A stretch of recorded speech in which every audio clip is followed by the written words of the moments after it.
السلام علیکم ورحمۃ اللہ. ریختہ چاند کے ناظرین، میں آپ کا میزبان چاند علی. آج ہمارے درمیان بہت حسین اور باکمال شخصیت موجود ہے جن کا اسم گرامی کون نہیں جانتا. ایک روایتی طور پہ میں ان کا نام بتا رہا ہوں. آپ تو نام جانتے ہیں، ان کو جانتے ہیں ہر لحاظ سے کہ یہ بہت خوبصورت شعر کہتے ہیں اور باکمال گفتگو، باکمال شخص ہیں یہ، اور بہت عمدہ گفتگو فرماتے ہیں. اور میں اکثر ایسا ہوتا ہے کہ میں جب ان کے ساتھ بیٹھا ہوا ہوتا ہوں تو میری زبان لڑکھڑا جاتی ہے، اور اس وجہ سے کہ ان کی شخصیت ایسی پیاری سی شخصیت ہے اور ایک خوبصورت شخصیت ہے، اور علم و ادب میں ان کا ایک مقام ہے، اور وہ مقام ایسا ہے کہ میں کیا اس مقام کے بارے میں بتاؤں. اور آپ سب جانتے ہیں، ہم تو ان حضرات سے سیکھتے ہیں اور سیکھ کے پھر لوگوں کے سامنے ہم وہی چیزیں بیان کرتے ہیں. تو اب میں زیادہ بات نہیں کروں گا، زیادہ وقت نہیں لوں گا، آپ کے درمیان حائل نہیں رہوں گا. تو میں ان سے ایک گزارش کروں گا، اور وہ یہ کہ آج کل کچھ ایسے حضرات ہیں کہ جو اردو ادب کی الف ب تک نہیں جانتے ہیں، لیکن وہ بڑے بڑے مفتی بنے بیٹھے ہوئے ہیں، اردو ادب کے مفتی بنے ہوئے ہیں. تو میں انہی لوگوں کے بارے میں ان سے سوال کروں گا کہ ساجد بھائی بتائیے ان کا کیا علاج کرنا چاہیے. جی، ان کو کیسے ہم آئینہ دکھائیں کہ بھائی آپ آئینہ دیکھیں، اور آئینہ دیکھ کے تھوڑی سی شرم تو کر لیں. تو یہ ساجد بھائی اس کے بارے میں گفتگو جی بہت شکریہ آپ کا. اصل میں یہ صورتحال جو اس کا آپ نے سوالیہ انداز میں اس سے پوچھنا چاہیے، وہ صورتحال تو ہر جگہ ہے. مسئلہ یہ ہے کہ ہم مکمل طور پر ادب کو سمجھے ہی نہیں ہیں، اور نہ ہم سمجھنا چاہتے کہ ادب ہے کیا چیز. اور دوسری بات یہ کہ جہاں تک صورتحال خاص طور پہ آپ کے اس شہر میں کراچی میں، بلکہ کراچی جیسی صورتحال ہر جگہ کی ہے، اس میں آپ یہ نہ سمجھیں کوئی امتیاز نہیں ہے. اس میں صورتحال ادب جو ہے وہ زوال پذیر ہے.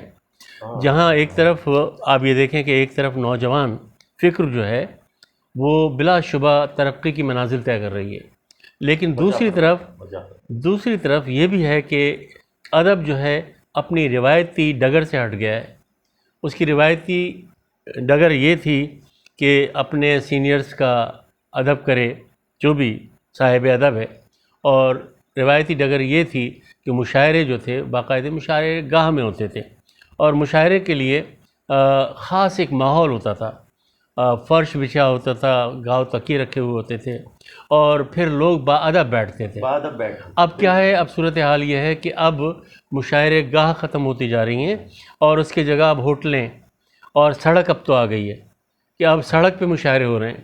آپ یہ دیکھیں، میں عرض کروں اب جب آپ نے بات چھڑی ہے، دیکھیے سب کچھ ہے. انسان آپ آزاد ہیں اپنے جذبات کو کے اظہار میں، لیکن آپ اتنے ہی پابند بھی ہیں جتنے آپ آزاد ہیں، اور آزاد سے زیادہ آپ پابند ہیں. آپ یہ دیکھیے کہ میں اور آپ اپنی نئی نسل کو یا آنے والی نسل کو کیا دے رہے ہیں. سوال ہمارے سامنے پیدا ہوتا ہے. آپ یہ بتائیے کہ وہ جو مشاعرے کی پرانی روایتیں تھیں جس میں لوگ باادب ہو کے سنتے تھے، بیٹھتے تھے، اور پھر کسی کی جرأت نہیں ہوتی تھی کہ وہ محفل کو چھوڑ کے چلے آئے. اب تو صورتحال یہ ہے کہ سینئر جونیئر کا کوئی مسئلہ نہیں، جب چاہا جس کو بلا لیا. ناظم صاحب جو ہیں بادشاہ بنے ہوئے ہوتے ہیں اور وہ بلا لیتے ہیں. پہلے ادب کا معاملہ یہ تھا کہ اگر غلطی سے کسی سینئر کو بلا لیا تو جونیئر اٹھ کھڑا ہوتا تھا کہ نہیں آپ نہیں پڑھیں گے، میں پڑھوں گا، آپ کیسے پڑھ سکتے ہیں. ہم نے دیکھا ہے بچپن میں کیسا. اور یہ دیکھیے ایسا ہوتا اب نہیں ہے صورت ہے. اب تو بیٹھے رہتے ہیں اور اس بات کا انتظار کرتے ہیں کہ ٹھیک ہے یہ جو سینئر لوگوں کا مجمع ہے چھٹ جائے تاکہ ہمارے لیے میدان صاف ملے. تو یہ صورتحال خراب ہے اب آج کل بہت زیادہ. میں روایتی ادب کا ایک انتہائی ادنا کارکن ہوں. میں نے یعنی 2-4 مہینے کے لیے آتا ہوں میں امریکہ سے یہاں پر، تو میں انتہائی کوشش کرتا ہوں، اور اب تک یعنی 4-5 مہینے میں نے تقریباً 8 پروگرام اپنی تنظیم کی طرف سے اور دوسری طرف سے کر دیا ہے. نمائش کا میں بہت کم، بلکہ نمائش پر میں یقینی نہیں رکھتا کہ آپ تصویروں سے زندہ رہیں، وہ میں نہیں چاہتا. میں کبھی اپنی تصویریں خود نہیں لگائیں، کبھی میں نے خود اپنی تصاویر لگائی نہیں ہیں. تصاویر دوسرے لوگ جو ہیں وہ میری لگا دیتے ہیں، میں کبھی اپنی تصاویر نہیں لگاتا. اور بات یہ ہے کہ ٹھیک ہے ہم ادب میں زندہ رہیں گے، بے ادبی کے ساتھ ہم کبھی بھی زندہ نہیں رہیں گے. یہ سب چیزیں بے ادبی ہیں. کہ آپ یہ دیکھیں، آپ چاہتے ہیں کہ آپ نے ایک تصویر بنا لی، 4 آدمی بیٹھے ہوئے ہیں، آپ نے اس کا نام دے دیا کہ مشاعرہ، اور فلاں کے گھر عید ملن پارٹی، اس میں 5 آدمی بیٹھے ہوئے ہیں. نہیں ہوتا مشاعرہ اس طرح. 5 آدمی کو آپ نشست کہہ سکتے ہیں، مشاعرہ نہیں کہہ سکتے. مشاعرہ نہیں کہا جا سکتا اسے. اور آپ اس میں پڑھیے، جو چاہیں پڑھیں، ٹھیک ہے، آپ کا حق ہے. اور کون کہتا ہے کہ آپ سڑک پہ نہ کریں، مشاعرے کریں. لیکن آپ یہ بھی خیال رکھیں کہ آپ جس ماحول کو بنا رہے ہیں اس ماحول کو کتنے دن چلا سکیں گے. آپ خود مخالف ہو جائیں گے اس کے. خود مخالف. آپ خود چاہیں گے کہ ایک اچھی آسودہ جگہ ملے آپ کو، جہاں پر آپ آرام سے سن سکیں لوگوں کو، آپ کو داد دے سکے. یہ ایک ماحول یہ آپ خود دیکھ لیں گے اپنے. بہرحال یہ ہمارے ساتھی جو ہیں بہت مطلب یہ کہ مطلب انتہائی بھرپور انداز سے ادب کی خدمت کر رہے ہیں، اس میں کوئی شک نہیں. میں کسی کا مخالف نہیں ہوں، لیکن میں اس بات کے مخالف ہوں آپ یہی سب کچھ کام انتہائی مؤثر طریقے سے اور انتہائی ادب کے احاطے میں کر سکتے ہیں، کوئی مشکل نہیں. اور میں بتاؤں، اب میں نام کسی کا نہیں لے رہا، لیکن لوگ واقعتاً سرگردہ ہیں ادب کے لیے، کر رہے ہیں کام، اس میں کہیں شک نہیں. میں تو کبھی کبھی ایسا ہوتا ہوں، کیونکہ میں اس حصے میں ہوں کہ جہاں چیزوں کو صرف دیکھتا ہوں. مشاہدہ میرے لیے زیادہ اہمیت رکھتا ہے. اور اب تو صورتحال یہ ہے کہ میں دیکھتا ہوں تو کبھی تو اس کا برملا اظہار کرتا ہوں تو لوگ ناراض ہو جاتے ہیں، اور وہ پھر ظاہر سی بات ایک یہ سمجھ لیں ذاتیات پہ بات ذاتیات تک آ جاتی ہے. میں اس سے اب گریز کرنے لگا ہوں. مسئلہ یہ ہے کہ دیکھیے، ہماری آپ کی کوئی ذاتی جنگ نہیں ہے. ادب کے بات کو آپ بھی محسوس کر رہے ہیں، میں بھی محسوس کر رہا ہوں. جس بات کو آپ غلط محسوس کرتے ہیں آپ کہہ دیتے ہیں، آپ کو کہہ دینا چاہیے. کہہ دینا چاہیے. میرے رسول اکرم صلی اللہ علیہ وسلم نے انہوں نے اختلاف رائے کو مستحکم کرنے کے لیے انہوں نے کہا، ان کا بیان ہے کہ میری امت میں اختلاف رائے ہونا صحت مندی کی نشانی ہے. صحت مندی کی نشانی، بالکل بجا فرمایا. دیکھیے میں عرض کروں، پھر اختلاف رائے صحت مندی کی نشانی ہے.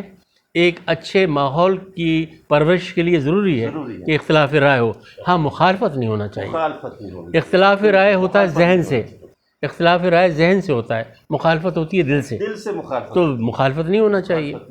اور مجھے نہیں پتا کہ جب میں کوئی ایک جملہ کہہ دوں تو لوگ کھڑے ہو جاتے ہیں کہ آپ تم نے ہمیں کہہ دیا. بھائی نہیں کسی کو کہہ رہے ہم، آپ ہمارے لیے محترم ہیں، آپ ہماری سرآنکھوں پہ بیٹھیں، کبھی آپ کے لیے کچھ نہیں کہیں گے. ہم ادب کے لیے کہتے ہیں. ادب کے لیے آپ بھی کہیے میں کوئی غلط کام کر رہا ہوں، 100 دفعہ کہیے، میں کبھی برا نہیں مانوں گا. بلکہ اگر آپ کوئی اچھا پہلو نکال کے میری یعنی ہدایت کرنا چاہیں گے تو میں اس کو خوش آمدید کہوں گا. میں ادب کا کارکن ہوں، میں ادب کے لیے بہت کچھ کرتا ہوں، اور میں 60 سال میری پشت پر ہیں ادب کے لیے کام کر. اور لوگ جانتے ہیں، کوئی ایسا آدمی مجھے بتا دے کوئی اس ادب میں کہ جس کے لیے پورا ایک شہر جو ہے، پورا ایک شہر اس کے نام سے منسوب ہو جائے.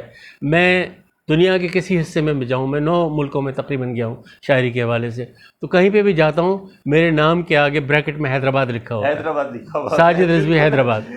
تو یہ مجھے تشخص دیا ہے میرے شہر نے، اور میں نے کام کیا ہے، تو اس لیے وہ خود بخود بغیر میرے کہے ہوئے نام کے آگے میرا نام.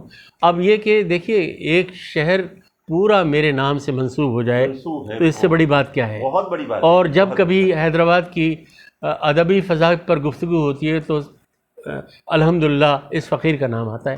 بالکل. اور اچھے لفظوں سے لوگ کہتے ہیں. میرے ذاتی مخالفین مجھے بہت برا کہیں گے، لیکن ایک بات پہ ضرور متفق ہوتے ہیں کہ ہاں اس نے ادب کے لیے کچھ نہ کچھ کیا ہے. جی بالکل. ایک تو بات یہ.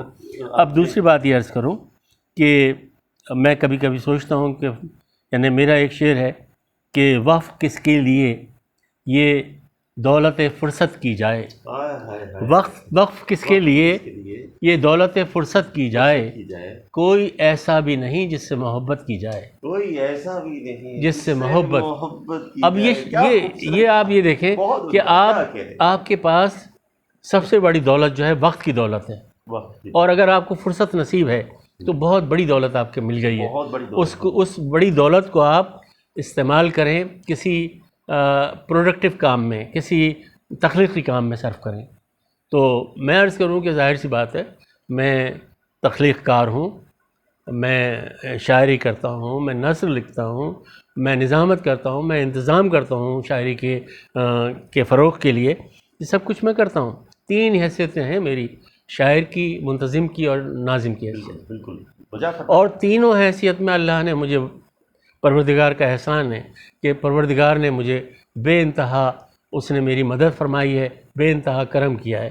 نظامت میں تو میں نے وزیر اعظم بے نظیر کے جلسے کی نظامت کی. میں نے نصرت بھٹو کے جلسے کی یہاں کراچی میں کی. میں نے یہ موجودہ وزیر اعلیٰ سندھ کا جو ہے اس کے والد عبداللہ شاہ، ان کے جلسوں کی میں نے نظامتیں کی. ماشاءاللہ. تو مجھے اللہ نے اتنی عزت دی، اور یہ پروردگار کا کرم ہے.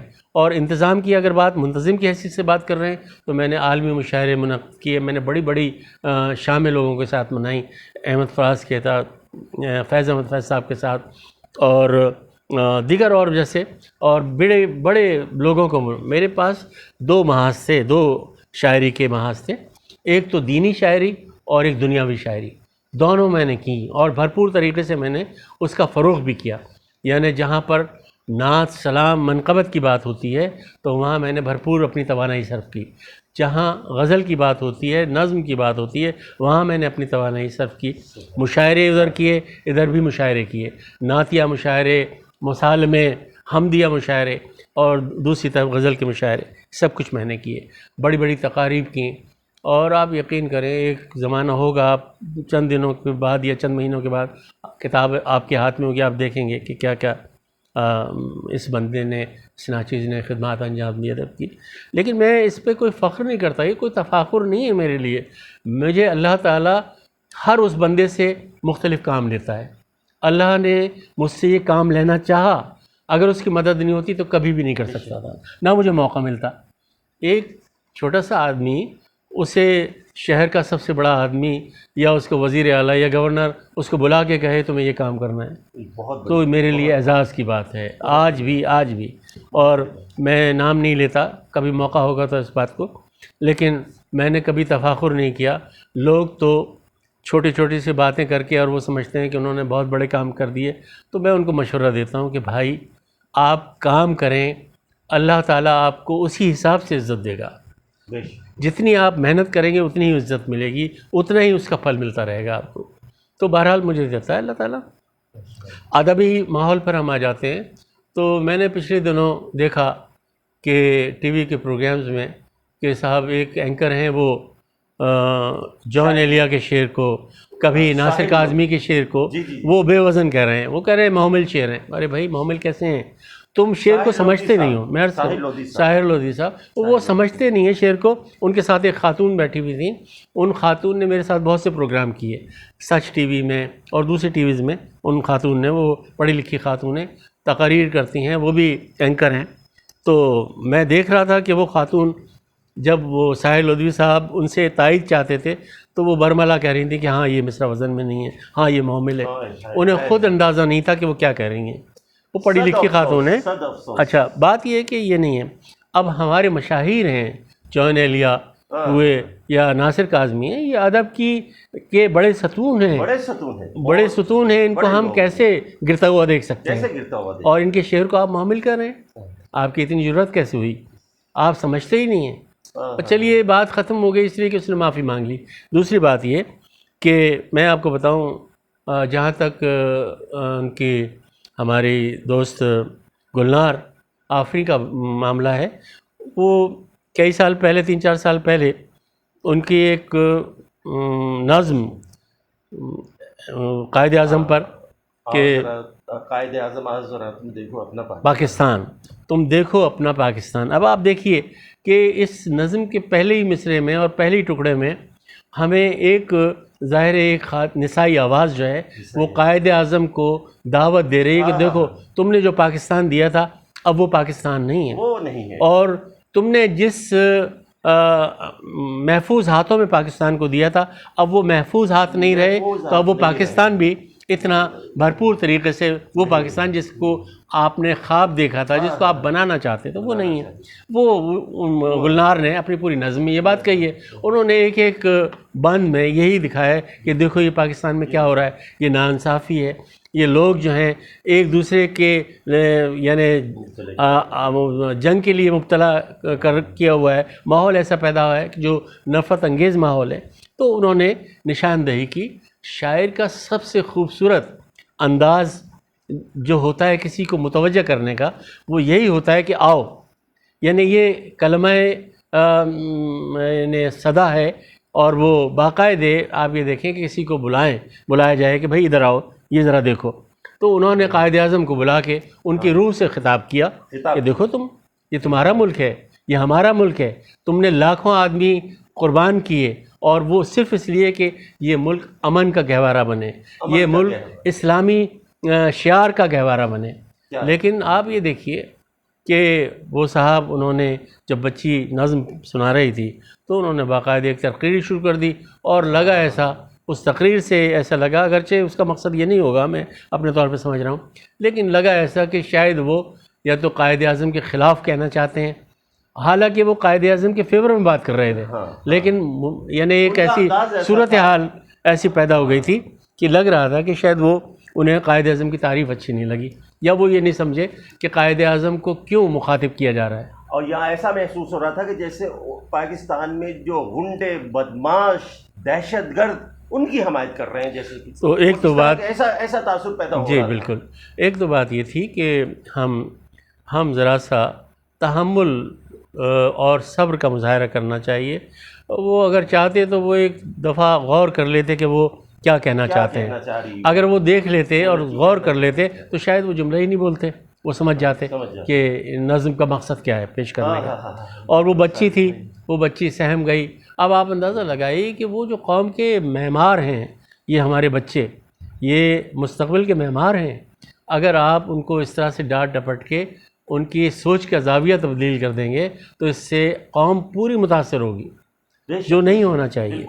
اور یہ کوئی آپ تعمیری بات نہیں کر رہے، آپ کسی چینل کے ملازم ہیں، آپ کوئی رہنما نہیں ہیں کسی قوم کے، آپ چینل کے ملازم ہیں، پیسہ کما رہے ہیں، تو آپ اپنی حد میں رہیے، حد میں رہنا چاہیے۔ آپ کو کس نے یہ اتنا بڑا آپ مختار بنا دیا ہے کہ آپ جو چاہیں گے کہہ دیں؟ آپ کو اپنی حد میں رہنا چاہیے، حد سے باہر نہیں جانا چاہیے۔ چلیے، اب صورتحال شاید ممکن ہے آپ کی کوششوں سے صورتحال بدل جائے، شاید ساحر لودھی صاحب جیسے اور جو اینکرز ہیں جو اسی سوچ کے حامل فکر ہے ان کی، تو ممکن ہے وہ تبدیل کر دیں اپنے زاویہ نگاہ کو اور کچھ اور انداز سے سوچیں گے۔ اچھا کیا آپ نے یہ سوال پیدا کیا، اور میں جانتا ہوں کہ دیکھیے آپ کا چینل، خاص طور پہ یہ جو چینل ہیں، اب ایک بات تو یہ کہ میں اس کو چینل نہیں کہتا، یہ ایکچولی انٹرنیٹ پروسیسر ہے یہ، تو آپ نے ایک پروگرام کو ریکارڈ کیا اور انٹرنیٹ پہ اس کو فلو کر دیا، ورنہ چینل وہ ہوتا ہے، میں انجینئر ہوں تو میں جانتا ہوں، چینل ہوتا ہے full channel, half channel, quarter channel, وہ باقاعدہ اس کو جو ٹیلی ویژن اسٹیشنز ہیں ان کو دیا جاتا ہے اور ان کو ایلوکیٹ کیا جاتا ہے، اس کے بعد وہ باقاعدہ سیٹلائٹ پر اپنی نشریات کو دیتے ہیں۔ تو لیکن میں آپ سے کچھ اور بات کر رہا ہوں، تو وہ اصل ہے، لیکن یہ جو آپ کر رہے ہیں یہ بہت بڑی نعمت ہے، اس لیے کہ وہاں تک پہنچنا لوگوں کا آسان نہیں ہے، وہاں تک پہنچنا آسان نہیں ہے، اور پھر ان کی اپنی پابندیاں ہوتی ہیں، ان کی پسندیدگی ناپسندیدگی ان کے ساتھ ہوتی ہے وہاں پر، کہ کس کو وہ پسند کرتے ہیں، کون سی گفتگو پسند کرتے ہیں، یہ ان کا معاملہ ہے۔ یہاں آپ آزادانہ آپ ریکارڈ کرتے ہیں، جو چیز حقائق پہ مبنی ہوتی ہے وہ آپ پیش کر دیتے ہیں، اور یہ صورتحال بہت اچھی ہے اور ایسا ہونا بھی چاہیے۔ ہم سب کو ایسے جو یوٹیوب چینلز ہیں ان کی ہمیں باقاعدہ سرپرستی کرنا چاہیے، اور میں سمجھتا ہوں کہ آپ جو کچھ فلوٹ کرتے ہیں، جو کچھ آپ ریکارڈ کرنے کے بعد آپ یوٹیوب پر ڈالتے ہیں، اسے لوگوں کو شیئر کرنا چاہیے تاکہ زیادہ سے زیادہ بات پہنچے، اور اس طرح سے آپ کو بھی وہ محنتیں جو ہیں ان کا ثمر ملے۔ ٹھیک ہے، یہ صورتحال ہے۔ ساجد بھائی آپ کا بہت بہت شکریہ۔ اور دیکھیں ناظرین، ریختہ چاند کے ناظرین، دیکھیں ساجد بھائی نے بھی کہا ہے کہ اس کو آگے شیئر کریں، سبسکرائب کروائیں، لائک کروائیں، بیل آئیکن کا بٹن دبوائیں تاکہ یہ چینل پھیلے، اور آپ کو بھی موقع دیا جا سکتا ہے اس میں۔ آپ اگر کچھ کہنا چاہتے ہیں آئیے اس پلیٹ فارم سے کہیں۔ اور ایک خاص بات میں یہ کہنا چاہتا ہوں کہ دیکھیے ساحر لودھی صاحب، اس بار میں نے آپ کا نام نہیں لیا، لیکن آپ نے ادبی حلقوں کو اتنی تکلیف پہنچائی ہے کہ اس کا بیان نہیں کیا جا سکتا۔ آپ اگر ہم نے پھر بھی معاف کر دیا. لیکن دیکھیں میں آپ کو بتاؤں, کسی کا مصرع ہے وہ تن کے گھاؤ تو بھر گئے داتا, تن کے گھاؤ تو بھر گئے داتا, من کا گھاؤ نہیں بھر پاتا. یہ آپ نے گھاؤ لگائے ہیں ہمارے دلوں پہ, آپ نے تیر چلائے, خنجر چلائے ہیں ہمارے دلوں پہ. آپ اس کا ازالہ کیجئے, معافی سے کام نہیں چلے گا. آپ کو اچھے الفاظ بھی کہنے چاہیے, خاص طور پہ جون ایلیا کی شاعری کے بارے میں کہیں, ناصر کاظم صاحب کی مرحوم کی شاعری کے بارے میں کہیں, تو تاکہ ہمارے دلوں کو سکون ہو. اور بہت بہت شکریہ ناظرین, آپ نے ملاحظہ فرمایا. انشاءاللہ اگلے ہفتے پھر آپ سے ملاقات ہوگی. آپ کا میزبان چاند علی. چلیے.